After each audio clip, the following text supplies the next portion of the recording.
All right, well, greetings, new grads. In honor of May, the traditional season for people to exit law school and enter, I guess, the summer before their professional career, during which time I sincerely hope everyone is studying for the bar. Anyway, in honor of May, I'm going to be talking about tips for new lawyers, particularly recent patent lawyers who are going to be going into patent law. And I'm going to split this into 4 tips. 2 of them are things that I can say from my own personal experience are good, they're successful. And 2 of them are things that I can say from my observation are things that I think will make you even more successful than potentially I did. So things I wish I had known back in the day when I was a young attorney. So yeah. Anyway, there you go. Let's get started. Tip number 1 for new patent grads. If you want to do something, just do it.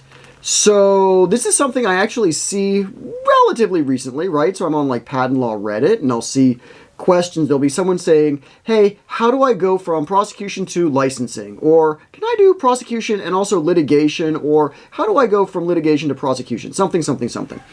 And the answer to the question is, yes, you can do those things. You can go from prosecution to litigation. You can do both prosecution and litigation. You can go backwards.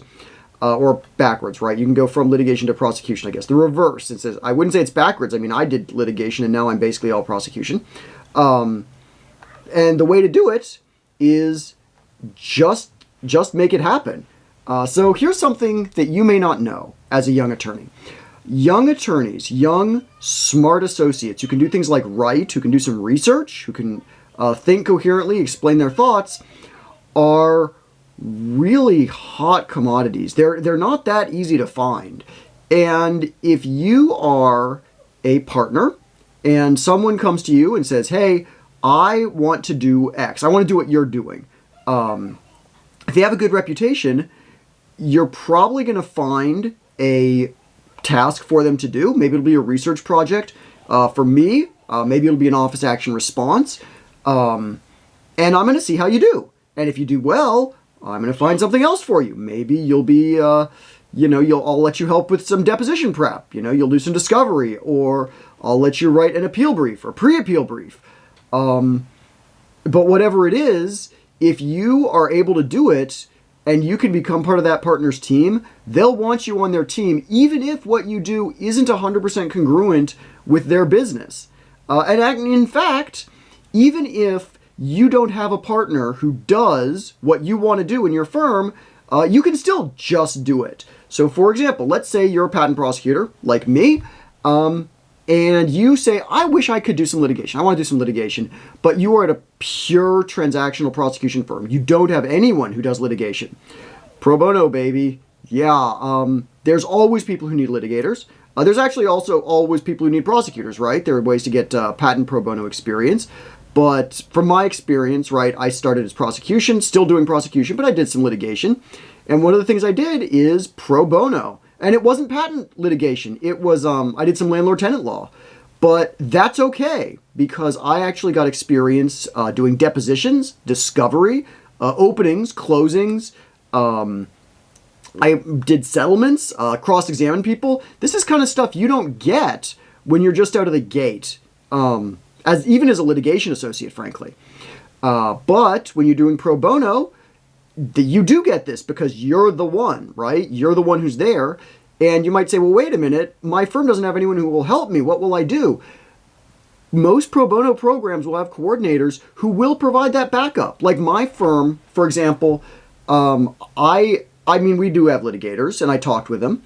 But I also worked with my pro bono people, the volunteer lawyers, and they said, look, here's the kind of stuff you need to do for a landlord-tenant case. And I did it, and it worked well. And then later on, when I actually did do depositions, for example, during litigation in, actual cases for our firm's paying clients, I already had that experience. So if you want to do something, first tip, just do it. Be good, know what you're doing, and it is my firm belief that you can carve your own path and make things work. So that's tip number 1. Tip number 2, this is something that I guess I wish I'd really known and appreciated it when I had started. And that is, do not fixate on billable hours. So when I was starting out, we had our, you have to get your hours in. We had an 1,800 hour a year requirement for associates, and we also had bonuses, right? So if you do various things, you get like productivity bonuses if you go ahead of that. And I said, you know what? I'm going to do this. I just come out of law school. You're measured in law school. I said, oh, here's the new measurement. It is 1,800 hours a year, and I'm going to crush that billable requirement. And I did. I got my 1,800 hours a year. I got my bonuses. I'd go in on weekends. I'd say, no, I'm not going to fall behind at all. Every month, I'd make sure I was on track. Good for me. What I have learned since then, which I probably was told but didn't really internalize, is you need to do more than that. You can't just say, I'm going to be a billable monster, because billable hours and meeting your billable requirements, it's basically table stakes. Now, don't get me wrong. You want to be at the table, right? It's a nice game. You want to be at the table. But if you want to be a high roller, there needs to be more. What is that more? It can be lots of things. Good pro bono work, good networking, that's a good one. Lot of experience, like professionally, that you can bring in, some good clients, good networks. But whatever the case, if you just say, look, I'm going to focus on billables, I'm going to kill my billables, that's great. Good for you.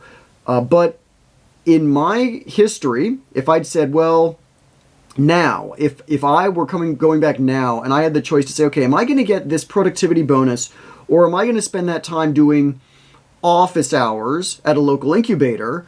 I think I would go with the office hours at the incubator, even though that doesn't pay in the short term, because in the long term, that's really useful for your success. Another long-term success tip that I wish I had had back in the day, and again, this is something people, like looking back, people did tell me this kind of stuff. I didn't really internalize it. So I guess you're going to be a young graduate who I'm speaking to hypothetically. You're going to be sort of the latest in a long line of people who will be told this and not internalize it. But I'm going to tell you, and I'm going to tell you should internalize it. And that is, you need to always take the call from recruiters. You always need to do this. Does that mean you necessarily need to take a new position every time something is offered to you?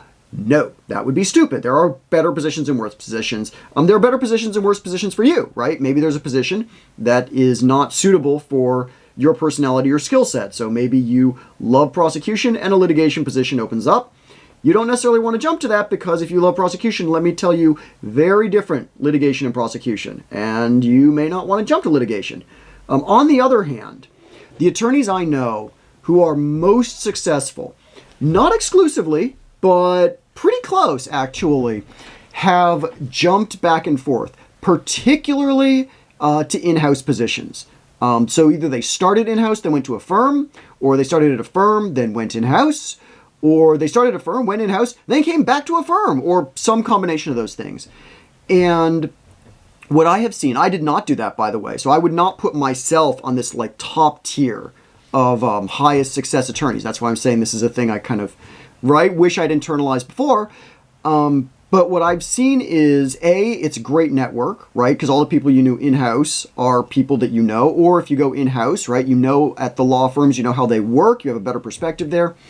But it's also, you understand where your clients are coming from, right? So if I'm at a law firm and I'm working with the general counsel, or I'm working with patent counsel, or I'm working with whoever, if I've sat in their shoes, I've seen it. I've been on calls and I've seen the people who have been the former GCs or the former in-house patent counsel, and there is a level of rapport there that I don't know that I'm able to match. I think I can, talk about patent law, I do, but I don't really know the same way the pressures that they're under and the requirements that they have.